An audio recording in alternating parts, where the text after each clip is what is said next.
रात के अंधेरे में ब्लू मेज टावर अपनी पूरी भव्यता के साथ आसमान को छूता हुआ दिखाई देता है। इसी बीच टावर के अंदर जादुई सामानों से बिखरी मेज पर रखा एक स्मार्टफोन लगातार वाइब्रेट करने लगता है। फोन की आवाज सुनकर सुनहरे बालों वाला युवक नींद से जागता है और उन्नीदे चेहरे के साथ कॉल रिसीव कर लेता है। दूसरी तरफ हायुल आत्मविश्वास भरी मुस्कान के साथ उससे एक ऐसा सौदा करने की बात करता है जो दोनों के लिए फायदेमंद हो सकता है। यह प्रस्ताव सुनते ही सुनहरे बालों वाला युवक चौंककर सीधा बैठ जाता है, मानो उसे इस कॉल से ऐसी बात की बिल्कुल उम्मीद न हो। लेकिन हायुल बिना समय गवाए अपनी लाल आंखें सिकोड़ते हुए उससे एक खास इंसान को ढूंढने में मदद मांग लेता है। अगली सुबह सूरज की रोशनी में ओबिलिस्क अकेडमी पहले की तरह शानदार दिखाई देती है। उसी समय ट्रेनिंग रूम में हायुल और गंचान आमने सामने खड़े हैं, जबकि आसपास मौजूद छात्र इस मुकाबले को ध्यान से देख रहे हैं। बिना कोई चेतावनी दिए हायुल अपने शरीर से शक्तिशाली नीली जादुई आभा छोड़ देता है। यह देखकर गंचान तुरंत घबरा जाता है और खुद को बचाने के लिए जल्दबाजी में नीली मैजिक शील्ड बना लेता है। शील्ड बनते ही हायुल लगातार कई नीले जादुई प्रोजेक्टाइल गंचान की तरफ दाग देता है। हमलों का सामना करते हुए गंचान शील्ड के पीछे छिप जाता है और हायुल पर चीटिंग करने का आरोप लगाने लगता है। लेकिन हायुल बिल्कुल शांत रहता है, धीरे धीरे उसकी ओर बढ़ते हुए कहता है कि यह तो सिर्फ एक साधारण एक सर्कल स्पेल है। इतना कहते ही स्पेल का जबरदस्त दबाव गंचान को हवा में उछाल देता है। वह जोर से जमीन पर गिरता है और दर्द में कराहते हुए इस स्पेल की अनुचित ताकत की शिकायत करने लगता है। गंचान डर और थकान से पूरी तरह टूट चुका दिखाई देता है। वहीं दूसरी तरफ जादुई ऊर्जा शांत हो जाती है और हायुल हल्की मुस्कान के साथ आराम से खड़ा रहता है। गंचान अपनी टूटी हुई शील्ड के पीछे खड़े खड़े गहरी सांस लेकर खुद को संभालने की कोशिश करता है। तभी चीबी हायुल मजाकिया अंदाज में उसकी रक्षा की तारीफ कर देता है। यह सुनकर गंचान और भी ज्यादा चिढ़ जाता है और उसके चेहरे पर साफ झुंझलाहट दिखाई देने लगती है। आखिरकार वह गुस्से में खड़ा होकर हायुल को सीधे हाथापाई की चुनौती दे देता है। हायुल आत्मविश्वास भरी मुस्कान के साथ गंचान की चुनौती तुरंत स्वीकार कर लेता है। यह देखते ही गंचान पूरा जोर लगाकर मुक्का ताने उसकी तरफ दौड़ पड़ता है। लेकिन हायुल बड़ी आसानी से उसका हमला बचा लेता है और उसी पल उसके कपड़े कसकर पकड़ लेता है। अगले ही पल वह जोरदार जूडो थ्रो लगाकर गंचान को पूरी ताकत से जमीन पर पटक देता है। यह नज़ारा देखकर आसपास खड़े सभी छात्र हैरानी से बस दोनों को देखते रह जाते हैं। हायुल हल्की मुस्कान के साथ नीचे पड़े गंचान से मजाकिया अंदाज में पूछता है, अब कैसा लग रहा है? हायुल शांत भाव से नीचे गिरे हुए गंचान की तरफ देखता है, जो पूरी तरह हार मान चुका है। इसके बाद वह लड़ाई की रणनीति समझाने लगता है, जबकि चीबी गंचान चिने हुए चेहरे से उसकी बातें सुनता रहता है। कुछ देर बाद दोनों लॉकर रूम पहुंचते हैं, जहां गंचान अपनी शर्ट उतारते हुए हायुल की गंदी लड़ाई की शैली की शिकायत करता है। शिकायत करते करते वह पीछे मुड़कर हायुल को नाराज नजरों से घूरता है। लेकिन हायुल बिना बहस किए उसकी पीठ पर हीलिंग पैच लगा देता है और मुस्कुराकर कहता है कि अगर मजबूत बनना है तो और कड़ी मेहनत करनी होगी। शर्ट के बटन लगाते हुए गंचान अचानक हायुल से उसके आगे के इरादों के बारे में पूछता है। फिर चालाकी भरी मुस्कान के साथ वह खुद ही अंदाजा लगा लेता है कि हायुल का असली लक्ष्य ओलंपियाड जीतना है। उसकी यह बात सुनकर हायुल पूरी तरह चौंक जाता है, क्योंकि गंचान ने उसकी मन की बात बिल्कुल सही पकड़ ली थी। चीबी गंचान जीभ निकालकर उसे चिढ़ाता है, मानो कह रहा हो कि वह उसे इतनी आसानी से बेवकूफ नहीं बना सकता। तभी एक फ्लैशबैक दिखाई देता है, जिसमें हायुल बैरियर टेस्ट के दौरान लगातार आने वाले अनगिनत हमलों को सफलतापूर्वक रोकता नजर आता है। फ्लैशबैक खत्म होते ही गंचान हायुल के हाल के शानदार प्रदर्शन की तारीफ करने लगता है। वह समझाता है कि अगर उसे और भी ताकतवर बनना है, तो सीनियर से भरे इस टूर्नामेंट में हिस्सा लेना सबसे सही फैसला होगा। हायुल उसकी पूरी बात गंभीरता से सुनता है और गहरी सोच में डूब जाता है। कुछ पल बाद वह हल्की मुस्कान के साथ गंचान की बात से सहमति जता देता है। लेकिन गंचान तुरंत चेतावनी देता है कि इस बार सबसे बड़ा दावेदार एक 5 सर्कल यूजर है और उसके साथ कई खतरनाक प्रतिद्वंद्वियों की परछाइयां भी सामने दिखाई देती है। गंचान की बातों के बाद हायुल गहरी सोच में डूब जाता है और समझने लगता है कि यह मुकाबला जीतना उसके लिए कितना जरूरी है। इसी दौरान उसके ख्यालों में आग की लपटों के बीच एक रहस्यमयी जादुई किताब चमकने लगती है। किताब को देखते हुए उसे एहसास होता है कि इस बार जीतने के लिए सिर्फ 3 सर्कल नहीं, बल्कि 4 सर्कल मैजिक हासिल करना ही होगा। तभी उसके दिमाग में गो सांगजुन का नाम आता है और वह उसी क्षण उसे ढूंढने का फैसला कर लेता है। योजना बनते ही मोबाइल की स्क्रीन पर डिजिटल मैप खुलता है, जिसमें लाल रंग का लोकेशन पिन उनकी मंजिल दिखा रहा होता है। उधर सूट पहने सुनहरे बालों वाला व्यक्ति बाहर खड़ा हायुल से देरी के लिए माफी मांगते हुए बताता है कि उसे उस आदमी को ढूंढने में उम्मीद से कहीं ज्यादा समय लग गया। इसके बाद वह व्यक्ति हायुल को लक्ष्य की सही लोकेशन की पुष्टि कर देता है। लोकेशन पर पहुंचते ही हायुल हैरान रह जाता है, क्योंकि सामने वही पुरानी किताबों की दुकान खड़ी होती है, जहां वह पहले भी कई बार आ चुका है। डूबते सूरज के बीच वह उस दुकान को देखता रहता है और उसे एहसास होता है कि जिसे वह हर जगह खोज रहा था, वह तो हमेशा से उसकी नज़रों के सामने ही था। तभी एक फ्लैशबैक शुरू होता है, जिसमें हायुल उसी दुकान से भारी भरकम किताबें उठाकर ले जाता दिखाई देता है। फ्लैशबैक खत्म होने पर वह एक प्राचीन खुली हुई किताब को ध्यान से देखता है और सोचने लगता है कि कहीं उन रहस्यमय कोड्स की शुरुआत इसी जगह से तो नहीं हुई। सच्चाई जानने के इरादे से हायुल दुकान का दरवाज़ा खोलकर अंदर जाता है और मालिक का अभिवादन करता है। उसकी आवाज़ सुनते ही सफ़ेद बालों वाला बुजुर्ग किताबों की अलमारी से मुड़कर हैरानी से उसकी तरफ देखने लगता है। अगले ही पल उसके चेहरे पर मुस्कान आ जाती है और वह अपने पुराने ग्राहक का गर्मजोशी से स्वागत करता है। बातचीत के दौरान वह हायुल की बढ़ती हुई जादुई ताकत की दिल खोलकर तारीफ करता है। यह सुनकर हायुल विनम्रता से मुस्कुरा देता है और अपनी इस प्रगति का पूरा श्रेय उन्हीं की किताबों को देता है। लेकिन बुजुर्ग विनम्रता से उसकी बात टालते हुए कहते हैं कि उन्होंने तो सिर्फ किताबें बेची थीं। इसके बाद वह मुस्कुराकर पूछते हैं कि आज हायुल आखिर किस काम से यहाँ आया है। हायुल का चेहरा तुरंत गंभीर हो जाता है और वह सीधे गो सांगजुन से मिलने की इच्छा जाहिर करता है। यह नाम सुनते ही बुजुर्ग के चेहरे की मुस्कान गायब हो जाती है और उसकी जगह हैरानी के साथ गहरा शक दिखाई देने लगता है। हायुल हल्का घबरा जाता है, फिर भी माफी मांगते हुए साफ कह देता है कि यह मुलाकात उसके लिए बेहद जरूरी है और इसे टाला नहीं जा सकता। हायुल की बात सुनकर बुजुर्ग अपनी गर्दन सहलाते हुए कुछ देर गहरी सोच में डूब जाते हैं। थोड़ी देर चुप रहने के बाद वह अनमने मन से आखिरकार हायुल को गो सांगजुन से मिलने की अनुमति दे देते हैं। यह सुनते ही हायुल राहत की सांस लेता है और पूरे 90 डिग्री तक झुककर उनका दिल से धन्यवाद करता है। लेकिन अंदर ले जाने से पहले बुजुर्ग एक अजीब चेतावनी देते हैं कि वहां जाकर भी उसे अपने किसी सवाल का जवाब नहीं मिलेगा। यह बात सुनकर हायुल हैरानी से उनकी तरफ देखता है, क्योंकि उसे समझ ही नहीं आता कि उनका मतलब क्या है। चेतावनी के बारे में सोचते हुए उसकी आंखें हल्की सी फैल जाती है और उसके मन में कई सवाल उठने लगते हैं।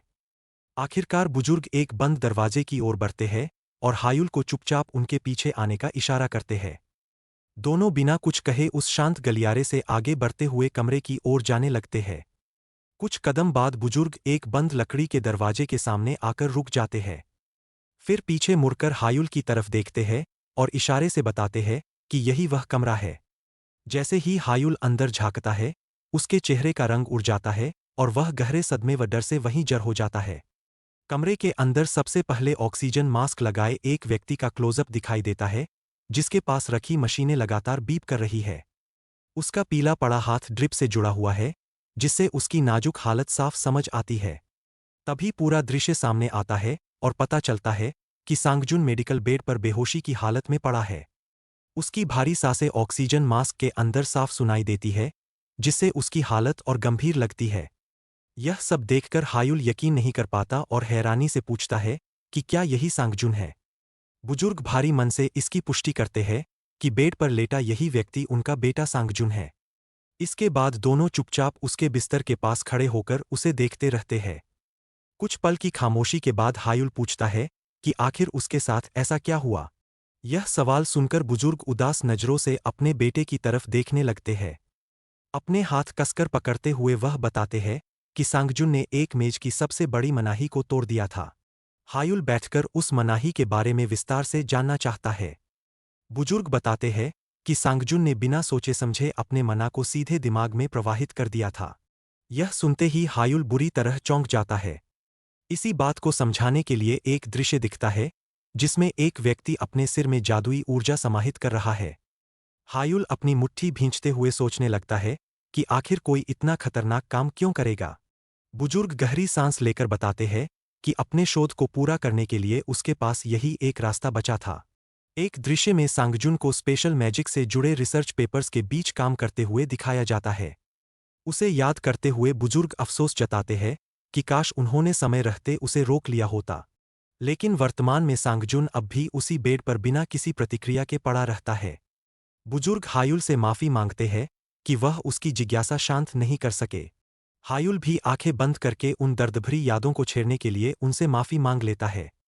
बुजुर्ग हल्की मुस्कान के साथ उसे भरोसा दिलाते हैं कि उसे इसकी चिंता करने की जरूरत नहीं है। इसके बाद हायुल दुकान की बड़ी बड़ी किताबों की अलमारियों को ध्यान से देखने लगता है। बाहर शहर पर डूबते सूरज का खूबसूरत नज़ारा फैल जाता है। कुछ देर बाद वह काउंटर पर लौटकर सांगजुन की रिसर्च से जुड़ी किताबें देखने की अनुमति मांगता है। यह सुनकर बुजुर्ग अपनी दाढ़ी सहलाते हुए कुछ सोचने लगते हैं। फिर दो उंगलियां उठाकर कहते हैं कि किताबें देने से पहले उनकी दो शर्तें हैं। पहली शर्त रखते हुए वह कहते हैं कि अगर हायुल कभी स्पेशल मैजिक पर कोई रिसर्च पेपर लिखे तो उसमें सांगजुन का नाम जरूर शामिल करे। हायुल बिना झिझक खुशी खुशी इस शर्त को मान लेता है। इसके बाद बुजुर्ग एक उंगली उठाकर दूसरी और ज्यादा गंभीर शर्त बताते हैं। वह हायुल को सख्त चेतावनी देते हैं कि वह कभी भी अपने दिमाग में जबरदस्ती मना प्रवाहित करने की गलती न करे। हायुल हल्का घबरा जाता है, लेकिन तुरंत उनकी बात मानने का वादा कर देता है। इसके बाद बुजुर्ग सांगजुन के निजी अध्ययन कक्ष का दरवाजा खोल देते हैं। हायुल अंदर रखी धूल से ढकी पुरानी किताबों को ध्यान से देखने लगता है। उन्हीं किताबों के बीच एक खास किताब अचानक उसकी नज़र खींच लेती है, क्योंकि उसमें हल्की चमक दिखाई देती है। अगले ही पल मोटी भूरे रंग की वह सजी हुई किताब खुद ब खुद शेल्फ से बाहर खिसक आती है। किताब गिरने लगती है, तो हायुल तुरंत पीछे हटकर उसे पकड़ लेता है। वह उसकी चमकती हुई खूबसूरत जिल्द को गौर से देखने लगता है। कुछ ही पल में उसे एहसास हो जाता है कि यह किताब इद्रेड की किताब से बेहद मिलती जुलती है। हैरान होकर वह बुजुर्ग से पूछता है कि यह किताब आखिर आई कहाँ से। बुजुर्ग बताते हैं कि सांगजुन इस किताब को हमेशा अपने साथ रखता था, क्योंकि यह उसके लिए बेहद कीमती थी। यह सुनकर हायुल तुरंत उस मोटी किताब को खोलकर ध्यान से देखने लगता है। अंदर के पन्नों पर उसे बेहद उलझी हुई और बेतरतीब लिखावट दिखाई देती है। अचानक उसे एहसास होता है कि यह लिखावट उसके गुरु की ही है और वह हैरानी में पड़ जाता है। चीबी हायुल उत्साहित होकर वह किताब उधार मांग लेता है। बुजुर्ग मुस्कुराते हुए कहते हैं कि उसे जो भी चाहिए वह ले सकता है। हायुल हल्का झुककर दिल से उनका धन्यवाद करता है। उधर बुजुर्ग सोचने लगते हैं कि शायद दुकान में ऐसी और भी किताबें कहीं रखी हों। जाने से पहले हायुल पूछता है कि क्या उन्होंने कभी लाल रंग की शानदार हार्डकवर किताब देखी है। बुजुर्ग कुछ सोचते हैं, लेकिन ऐसी किसी किताब को देखने से साफ इनकार कर देते हैं। उसी समय लाल रंग की इद्रेड की किताब की चमकती हुई झलक दिखाई देती है। इसे देखकर हायुल सोचने लगता है कि आखिर सांगजुन को उससे मिलती जुलती भूरी किताब कहाँ से मिली। इन सवालों के साथ वह बुजुर्ग का धन्यवाद करके दुकान से बाहर निकल जाता है। रात के समय अकेडमी के डॉर्मिटरी तारों भरे आसमान के नीचे शांत दिखाई देते हैं। अपने कमरे में पहुंचकर हायुल दोनों किताबों को सामने रखकर गहरी सोच में डूब जाता है। भूरी किताब को हाथ में लेकर हायुल अपनी इस नई खोज से संतुष्ट महसूस करता है। तभी अचानक भूरी और लाल दोनों किताबें एक साथ तेज रोशनी छोड़ने लगती है। यह देखकर हायुल पूरी तरह चौंक जाता है। अगले ही पल लाल गुलाब की पंखुड़ियां और गुलाबी जादुई ऊर्जा किताबों से फूट पड़ती है। हायुल तुरंत समझ जाता है कि उसे फिर से उस जादुई किताब की दुनिया में खींचा जा रहा है। कुछ ही क्षणों में तेज रोशनी और उड़ती हुई पंखुड़ियां हायुल को पूरी तरह अपने अंदर समेट लेती है। इसी दौरान एक जादुई इंटरफेस प्रकट होकर ब्लेसिंग ऑफ नॉलेज मिलने की घोषणा करता है। पास रखी बिल्ली के चिन्ह वाली छोटी किताब बीप की आवाज करने लगती है। अगले ही पल हायुल खुद को एक अनजान कमरे के विशाल हरे जादुई घेरे के बीच खड़ा पाता है। वह फर्श पर बैठकर हैरानी से चारों ओर देखने लगता है। अचानक कोई पीछे से हायुल की गर्दन पर हल्के से हाथ रखता है। वह तुरंत चौंककर पीछे मुड़ता है।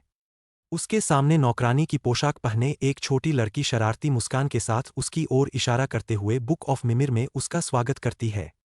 वह अनजान कमरा असल में किताबों से भरी एक बहुत ही शानदार लाइब्रेरी होती है। हायुल पूरी तरह कंफ्यूज होकर उस छोटी लड़की से पूछता है कि आखिर वह कौन है। वह लड़की मासूमियत से अपनी तरफ इशारा करते हुए पूछती है, मैं।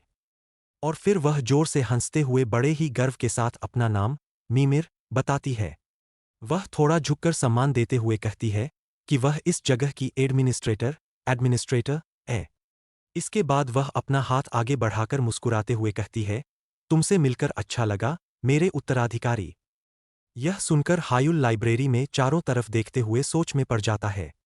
मीमिर उसे बताती है कि यही इस पूरी लाइब्रेरी का असली नाम है। वह अपने हाथ हवा में लहराते हुए बताती है कि यह लाइब्रेरी महान जादूगर रेबेल ने अपने भविष्य के उत्तराधिकारियों के लिए खास तौर पर बनाई थी। यह सुनकर हायुल की आंखें हैरानी से चौड़ी हो जाती है कि यह जगह सिर्फ रेबेल के उत्तराधिकारियों के लिए ही है। वह उस जगह को देखते हुए कहता है कि एक लाइब्रेरी के हिसाब से यह जगह बहुत छोटी लग रही है। मीमिर अपनी उंगली गाल पर रखकर चिढ़ाते हुए कहती है कि ऐसा इसलिए है क्योंकि हायुल की उपलब्धियां अभी बहुत कम है। वह आगे समझाती है कि मीमिर के कुएं मिमिर्स वेल में जगह का आकार उत्तराधिकारी के लेवल के हिसाब से अपने आप बदलता रहता है। वह हायुल के करीब आकर ध्यान से देखते हुए अंदाजा लगाती है कि शायद उसने अभी तक अपना दूसरा ट्रायल भी पास नहीं किया है। हायुल उसकी इस बात से पूरी तरह सहमत होते हुए हामी भरता है। यह सुनकर मीमिर अचानक थोड़ा घबराते हुए अपना पसीना पोंछती है। वह झिझकते हुए हायुल से पूछती है कि क्या वे दोनों कैजुअल तरीके, बिना फॉर्मल हुए, से बात कर सकते हैं। हायुल उसकी बात सुनकर थोड़ा कंफ्यूज सा हो जाता है। मीमिर उसे उंगली दिखाते हुए समझाती है कि चूंकि अब वे अक्सर मिलते रहेंगे, इसलिए उन्हें आपस में फॉर्मल होने के बजाय दोस्तों की तरह बात करनी चाहिए। यह सुनकर हायुल के चेहरे पर एक अच्छी सी मुस्कान आ जाती है। वह खुशी-खुशी उसकी इस बात को मान लेता है। मीमिर खुशी से उछलते हुए कहती है, कूल। इसके बाद वह हायुल की तारीफ करते हुए कहती है कि वह सच में काफी टैलेंटेड है। वह हैरानी जताती है कि हायुल ने इतनी जल्दी उसे, मीमिर को, ढूंढ लिया। लेकिन हायुल को समझ नहीं आता कि उसे इतनी जल्दी ढूंढ लेना कोई बहुत अच्छी बात कैसे हो सकती है। मीमिर जोर से हंसते हुए अपने हाथ आगे बढ़ाती है। वह बताती है कि इसका मतलब यह है कि अब हायुल बिना किसी दिक्कत के आराम से फिफ्थ सर्कल तक पहुंच सकता है। फिफ्थ सर्कल का नाम सुनते ही हायुल बुरी तरह चौंक जाता है और पूछता है कि यह कैसे मुमकिन है। मीमिर जादुई तरीके से हवा में तैरने लगती है। तभी अलमारी में रखी एक बहुत ही भारी और पुरानी डिजाइनदार किताब जादुई रूप से चमकने लगती है। वह किताब हवा में उड़कर सीधा मीमिर के हाथों में आ जाती है। मीमिर वह भारी किताब हायुल को पकड़ाते हुए कहती है कि इसे पढ़ने के बाद उसे सब कुछ समझ आ जाएगा। हायुल तुरंत उस किताब के पन्ने पलटकर ध्यान से पढ़ने लगता है। वह हैरान होकर बोलता है कि इस किताब में तो रेजोनेंस की एकदम डिटेल वाली थ्योरी लिखी हुई है। मीमिर उसे बताती है कि यह जगह ऐसी ही ढेरों जानकारियों से भरी हुई है जो इद्रेड के आइडर्स कोडेक्स में फिट नहीं हो पाई थीं। बिल्कुल उसी किताब की तरह जो तुम अभी पढ़ रहे हो, मीमिर मुस्कुराते हुए कहती है। यह सुनकर हायुल उससे पूछता है कि आखिर यह सारी जरूरी जानकारी इद्रेड के कोडेक्स में क्यों नहीं डाली गई थी। मीमिर उसकी इस क्यूरियोसिटी की तारीफ करते हुए कहती है कि यह एक बहुत ही अच्छा सवाल है। तभी इद्रेड की उस जादुई किताब का नज़ारा दिखाई देता है जिसके चारों तरफ जादुई सर्कल्स घूम रहे होते हैं। मीमिर उसे समझाती है कि अगर सब कुछ उसी में डाल दिया जाता तो उत्तराधिकारी के दिमाग पर बहुत ज्यादा ओवरलोड पड़ जाता, इसीलिए इद्रेड के कोडेक्स में सिर्फ जरूरी बातें ही रखी गई है। हवा में तैरती हुई मीमिर और उसके आसपास उड़ते ढेरों पन्नों का नज़ारा दिखाई देता है। मीमिर अपनी आंख मारते हुए कहती है, बिल्कुल, क्या अब तुम्हें समझ आया कि फिफ्थ सर्कल तक कैसे पहुंचना है। हायुल उस किताब को हाथ में लिए हुए पूरे कॉन्फिडेंस के साथ कहता है, बिल्कुल। वह मुस्कुराते हुए कहता है कि इस किताब की मदद से वह अपना दूसरा ट्रायल बहुत ही आसानी से पास कर लेगा। इसके बाद वह किताब जादुई रोशनी से बहुत तेज चमकने लगती है।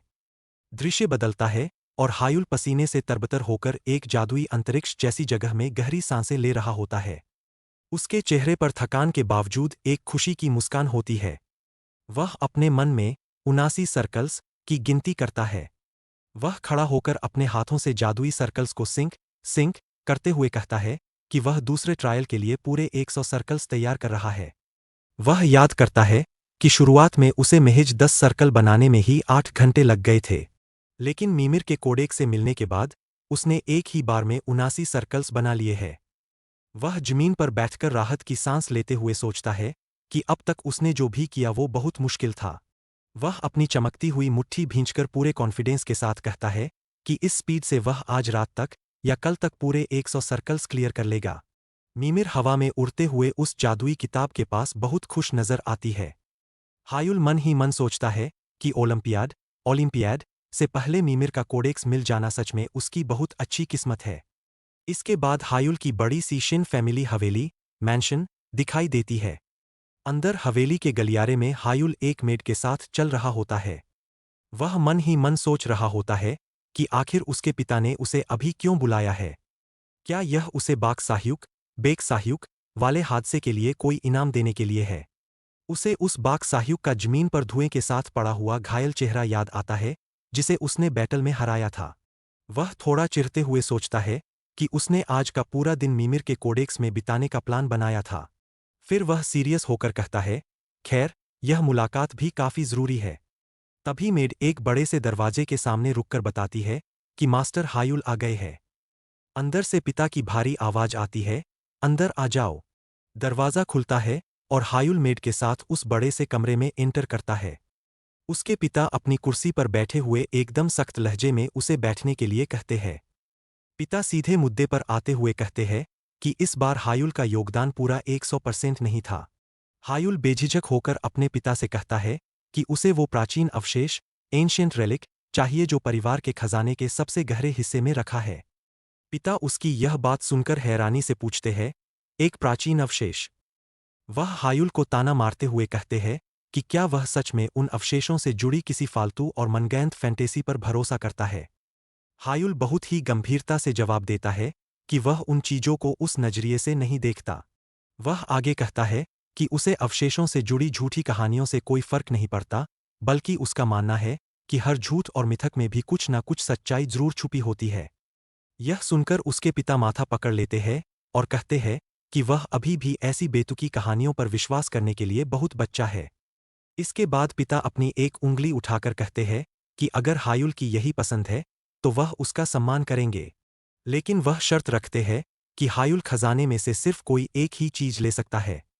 हायुल मुस्कुराते हुए इस बात के लिए अपने पिता का शुक्रिया अदा करता है। पिता उससे पूछते हैं कि आखिर उसे कौन सा प्राचीन अवशेष चाहिए। हायुल पूरे कॉन्फिडेंस के साथ जवाब देता है, हाँ, मुझे जो चाहिए वह है वो प्राचीन अवशेष जो हमारे परिवार के खजाने में रखा हुआ है। खजाने के बड़े और भारी दरवाजे दिखाई देते हैं। अंदर एक शीशे के बक्से में एक बहुत ही शानदार जादुई चोगा, रोब, रखा हुआ दिखाई देता है। वो लबादा चोगा जादुई ब्रह्मांडीय, कॉस्मिक, ऊर्जा और बैंगनी रोशनी से चमक रहा होता है। हायुल मुस्कुराते हुए उस जादुई अवशेष का नाम लेता है, रे बेल बाइटेनर का चोगा। रे बेल बाइटेनर्स रोब। रात के समय शिन परिवार के विशाल और शानदार खजाने, ट्रेजरी वॉल्ट, का नज़ारा दिखाई देता है।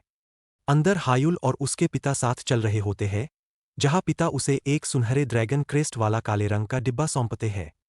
पिता वो डिब्बा थमाते हुए कहते हैं कि उन्हें उम्मीद है कि हायुल अपने इस फैसले पर पछताएगा नहीं। हायुल पूरे कॉन्फिडेंस के साथ मुस्कुराता है और डिब्बा लेते हुए अपने पिता को शुक्रिया कहता है।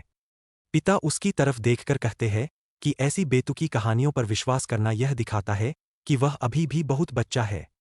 वह उसे ट्रेनिंग पर ध्यान देने की सलाह देते हैं और कहते हैं कि अगर वह कभी वापस आना चाहे तो आ सकता है। इसके बाद रात के समय सड़क पर एक शानदार लग्जरी कार चलती हुई दिखाई देती है। कार के अंदर बैठा हायुल मन ही मन सोच रहा होता है कि उनके परिवार के खजाने में रखे ज्यादातर प्राचीन अवशेष एकदम असली है। वह अपने हाथ में रखे डिब्बे को देखकर रेबेल बाइटेनर के चोगे, रोब ऑफ रेबल बिथनर, के बारे में सोचता है। वह सोचता है कि क्या यह सच में उसके मास्टर का ही चोगा है। उसे लगता है कि इस चोगे के बदले में परिवार की खदानों का 100% शेयर छोड़ना कोई बड़ी बात नहीं है। तभी हायुल थोड़ा पसीना पोंछते हुए घबराता है कि क्या होगा अगर यह चोगा नकली निकला। वह नर्वस होकर डिब्बे को खोलने लगता है। जैसे ही हायुल डिब्बे के अंदर देखता है, वह हैरानी से हड़बड़ा जाता। उसके मुंह से बेसाख्ता निकलता है, यह तो। वह डिब्बे से एक चमकता हुआ, सितारों भरा बैंगनी कपड़ा निकालता है और पहचान लेता है कि यह प्योर माना फाइबर है। दृश्य में कुछ हाथों को चमकते हुए पत्थरों से धागे बनाते हुए दिखाया जाता है, जो एक बहुत ही हाई लेवल और मुश्किल तकनीक है। टेक्स्ट बताता है कि दुनिया भर में 10 से भी कम कारीगर इस माना फाइबर को संभाल सकते हैं। इसके बाद उस पूरे तारों से जड़े जादुई चोगे का शानदार और पूरा नज़ारा दिखाई देता है। हायुल हैरान होकर सोचता है कि यह चोगा सिर्फ थोड़े बहुत माना फाइबर से नहीं, बल्कि पूरा का पूरा उसी से बना है। वह खुशी से पागल होते हुए सोचता है कि उस पुराने जमाने में इतनी एडवांस टेक्नोलॉजी कैसे मौजूद हो सकती है। वह चौड़ी मुस्कान के साथ कहता है कि आजकल के नए माना आर्टिफैक्ट्स तो इसके आसपास भी नहीं फटक सकते। वह पसीने से तरबतर होकर मुस्कुराता है, क्योंकि उसने अपनी जिंदगी में ऐसी लाजवाब चीज पहले कभी नहीं देखी थी। इसके बाद तारों भरा रात का आसमान दिखाई देता है। फिर अकेडमी की बिल्डिंग का बाहर से नज़ारा आता है। अपने हॉस्टल के कमरे में हायुल कैजुअल कपड़ों में बिस्तर पर बैठकर उस चोगे को ध्यान से देख रहा होता है। अचानक उसकी नज़र चोगे के अंदर लिखे एक नाम और उसकी बेहद खराब हैंडराइटिंग पर पड़ती है। एक चिबी। चिबी। हायुल सोचता है कि वह इस खराब लिखाई का इतना आदी हो गया है कि वह पक्का बता सकता है कि यह उसके मास्टर का ही चोगा है। वह चोगे को हवा में उठाकर देखता है, लेकिन अचानक उसे उसके डिज़ाइन, स्ट्रक्चर में कुछ गड़बड़ लगने लगती है। वह नोटिस करता है कि चोगे की अंदरूनी और बाहरी लेयर्स बिल्कुल उल्टी बनी हुई है। वह याद करता है कि माना फाइबर को संभालना इसलिए मुश्किल है क्योंकि इसकी दोनों लेयर्स को अलग अलग तरीके से बनाना पड़ता है। अंदर की लेयर माना के बहाव को बढ़ाती है, जबकि बाहर की लेयर डैमेज कम करने के लिए माना को ब्लॉक करती है। लेकिन इस चोगे का डिज़ाइन तो एकदम उल्टा बना हुआ है। एक जादूगर का जादुई सिलुएट दिखाई देता है, जो माना के बहाव को समझा रहा है। हायुल सोचता है कि इस उल्टे डिज़ाइन की वजह से बाहर की लेयर ज़्यादा डैमेज लेगी और अंदर की लेयर खुद पहनने वाले की जादुई शक्ति, मना आउटपुट, को ही रोक देगी। वह अपनी ठुड्डी पर हाथ रखकर सोचता है कि उसका मास्टर इतनी बड़ी बेवकूफ़ी तो कभी नहीं कर सकता। तभी उसके दिमाग की बत्ती जलती है और उसे एक आइडिया आता है। चीबी हायुल के सिर पर एक बल्ब जलता है और वह आहा करता है।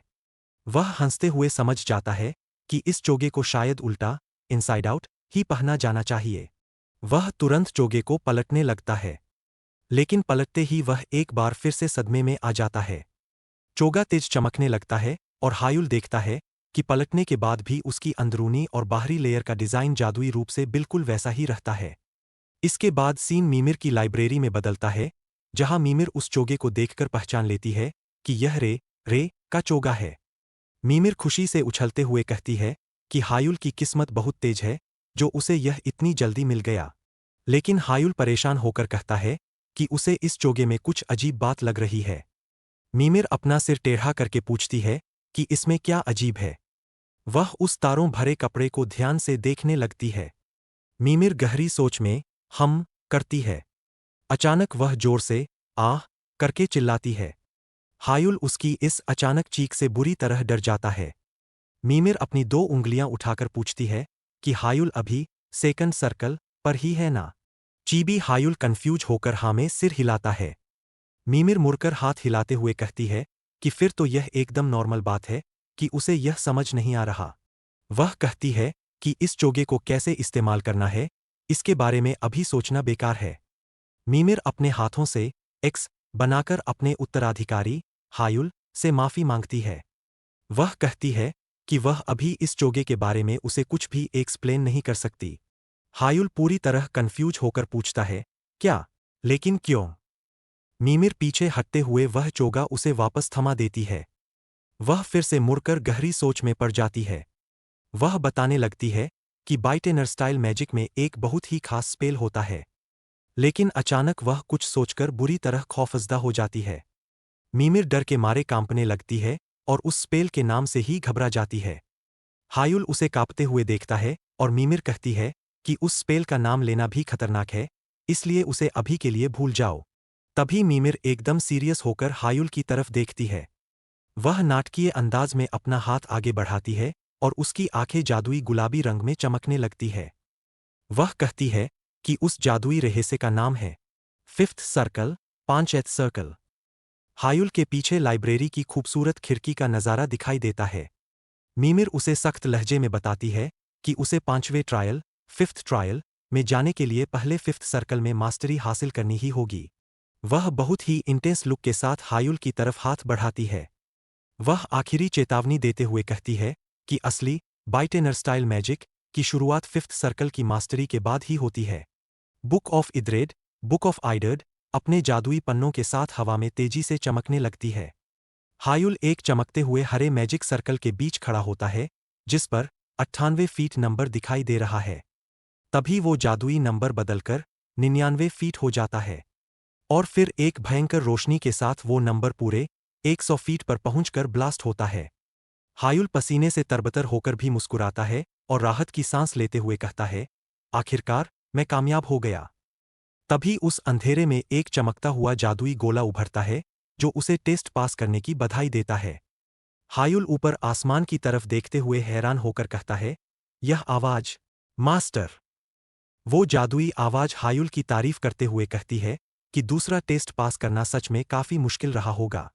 वो आवाज आगे कहती है कि अब वो उसे थर्ड रिंग बनाने का तरीका सिखाएगा। थर्ड सर्कल का नाम सुनते ही हायुल जोश में अपनी मुट्ठी कस लेता है। हवा में एक जादुई हरा इन्फिनिटी सिंबल बनता है और आवाज बताती है कि यह बाइटेनर तकनीक का तीसरा स्टेज है। वो जादुई आवाज उस तीसरी रिंग का नाम बताती है, the third infinity circle. Interference. Interference नाम सुनकर हायुल की आंखें हैरानी से चौड़ी हो जाती है।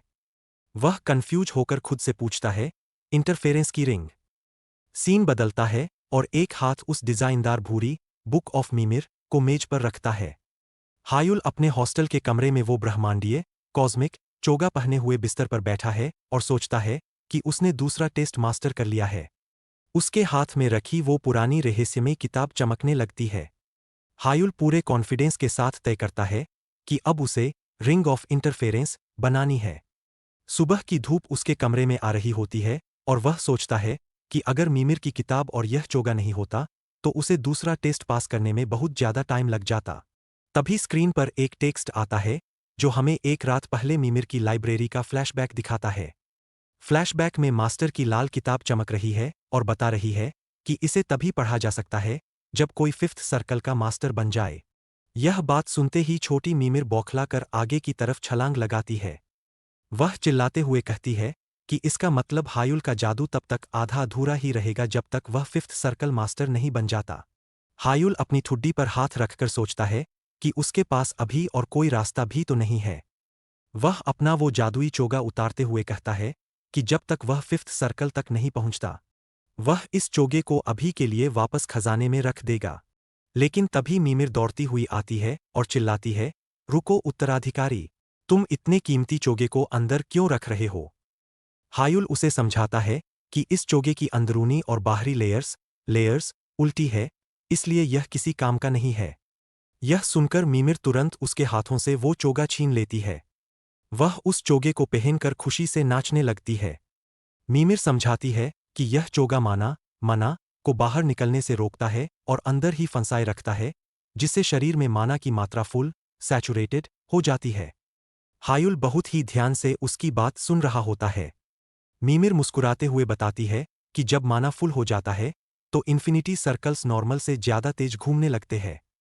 वह अपना हाथ हवा में लहराकर समझाती है कि इसका सीधा सा मतलब है कि दिमाग में जाने वाला माना भी बढ़ जाता है, जो शरीर और दिमाग की सारी थकान मिटा देता है। हायुल को तुरंत बात समझ आ जाती है और वह खुश होकर कहता है, आहा, तो इस चोगे को पहनने से मेरी नींद कम हो जाएगी, राइट? मीमिर शैतानी स्माइल देते हुए पूछती है कि उसके कहने का क्या मतलब है। वह आंख मारते हुए एकदम मजेदार तरीके से कहती है, इस चोगे को पहनने का मतलब है तुम्हें बिल्कुल भी सोने की जरूरत नहीं है। बिल्कुल नहीं सोना सुनकर हायुल के होश उड़ जाते हैं। वह झटके से उस चोगे को पकड़कर पूछता है, क्या थोड़ी सी भी नींद नहीं? मीमिर पूरे गर्व के साथ सीना तान कर कहती है कि अगर वह इसे दिन में बस 5 घंटे भी पहनेगा तो उसकी बॉडी एकदम पीक कंडीशन में रहेगी। हायुल हैरान होकर कहता है कि यह तो इस चोगे का बस एक एक्स्ट्रा बोनस है। मीमिर अपनी उंगली उठाते हुए कहती है कि यह इस चोगे की असली ताकत नहीं है, इसलिए वह हायुल को यह सीक्रेट बता सकती है। यह सब सुनकर हायुल की आंखों में एक अलग सी चमक आ जाती है। वह मुस्कुराते हुए पूरे जोश में कहता है कि अब वह जल्द से जल्द फिफ्थ सर्कल का मास्टर बनना चाहता है। मीमिर आंख मारते हुए उसे चेतावनी देती है कि यह चोगा सिर्फ उत्तराधिकारी के लिए ही ऐसे काम करता है, बाकियों के लिए तो यह जहर है। हायुल कहता है कि उसे यह बात पता है और इस ब्रोकन आइटम की मदद से उसके आगे के टेस्ट बहुत आसान हो जाएंगे। फिर स्क्रीन पर 2 दिन बाद 2 days later का टेक्स्ट बॉक्स आता है और फ्लैशबैक खत्म होता है। हायुल रात के अंधेरे में अपना चमकता हुआ चोगा पहनकर ध्यान, मेडिटेशन, लगा रहा होता है। तभी उसकी लाल आंख झटके से खुलती है। वह कहता है कि उसने कई बार कोशिश कर ली है, लेकिन अभी भी कुछ कमी रह गई है। वह अपने अंधेरे कमरे में बैठे बैठे सोचता है कि वह इंटरफेरेंस को समझने के बहुत करीब है। उसके सामने मीमिर की जादुई किताब खुली होती है, जिस पर इंटरफेरेंस के बारे में नीले अक्षरों में लिखा होता है। जादुई इमेजिनेशन में दिखाया जाता है कि बाइटेनर मैजिक का थर्ड सर्कल दूसरों के माना में दखल, इंटरफियर, देने की ताकत रखता है। यह दखल देने के लिए सबसे पहले सामने वाले के माना के साथ खुद को सिंक करना जरूरी होता है।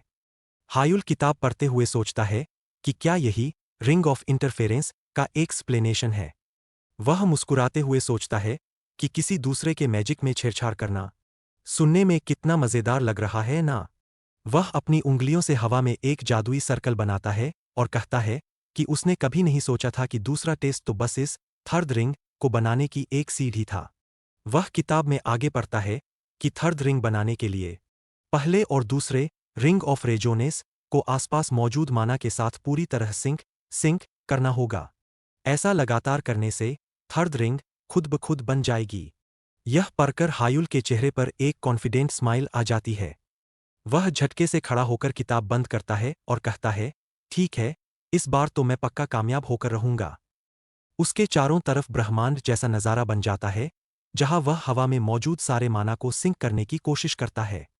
वह आंखें बंद करके पूरे फोकस के साथ महसूस करता है कि उसके शरीर के अंदर माना पहले से ही फुल सैचुरेटेड हो चुका है। रे बेल के जादुई चोगे के आशीर्वाद से माना के छोटे छोटे नीले स्पिरिट्स हवा में तैरने लगते हैं। हायुल के चारों तरफ लाल और नीले रंग की रिंग्स घूमने लगती है और वो स्पिरिट्स उसमें समाने लगते हैं। वह महसूस करता है कि वो सारा माना उसके शरीर के अंदर सोखा जा रहा है। एक जादुई दुनिया में हायुल को उन माना स्पिरिट्स की आवाजें सुनाई देती है, जो उसे अपने साथ खेलने के लिए बुला रहे हैं। वह इतना रिलैक्स महसूस करता है कि उसका मन करता है कि वह कभी इस जगह को छोड़कर ना जाए। एक माना स्पिरिट खुश होकर उसे थम्स अप दिखाता है। हायुल हवा में तैरते हुए सोचता है कि वह बस आधा रास्ता ही दूर है, उसे बस इन स्पिरिट्स को अपने हिसाब से नचाना है। माना स्पिरिट्स आपस में कहते हैं कि चलो एक नया खेल खेलते हैं और एक प्लेग्राउंड बनाते हैं। वो सारे स्पिरिट्स एक दूसरे का हाथ पकड़कर एक लाइन बना लेते हैं। फिर वो गोल घूमकर एक रिंग की शेप ले लेते हैं। वो गाते हुए और नाचते हुए एक साथ जुड़कर एक रिंग बन जाते हैं। लेकिन असल दुनिया में हायुल का शरीर पसीने से तरबतर हो रहा होता है और उसे बहुत गर्मी लग रही होती है। वह सोचता है कि अगर माना के एम्प्लीफिकेशन रेट में 1% की भी गलती हुई, तो यह सारा माना उसके शरीर में सेटल नहीं होगा। वह पूरी सावधानी से उस 1% रेट को कंट्रोल करते हुए माना को अपने शरीर में सेटल होने देता है। धीरे धीरे वह उस रेट को और भी कम कर देता है, जिससे उसके अंदर एक नया सर्कल बनने लगता है। वह बिना किसी आवाज के एकदम शांति से अपना पूरा फोकस उसी पर लगा देता है। और फिर सुबह हो जाती है, बाहर आसमान में सूरज निकल आता है। हायुल अपने हॉस्टल के कमरे में जमीन पर थककर गिर पड़ता है। वह सुबह की धूप में हांफते हुए ऊपर देखता है, उसके चेहरे पर एक बहुत बड़ी सुकून की मुस्कान होती है। वह खड़ा होता है और राहत की सांस लेते हुए कहता है, डन। वह अपना हाथ आगे बढ़ाता है और एक नीली रोशनी निकलती है। First circle, deliberation. उसके बाद एक लाल रोशनी भी जुड़ जाती है। Second circle, resonance. हायुल अपनी मुट्ठी कसते हुए पूरे जोश में कहता है, और अब उसके सीने से लाल, नीले और हरे रंग का एक बेहद ही शानदार और कॉम्प्लेक्स जादुई सर्कल फूट पड़ता है और वह पूरे गर्व से चिल्लाता है, the third infinity circle, interference.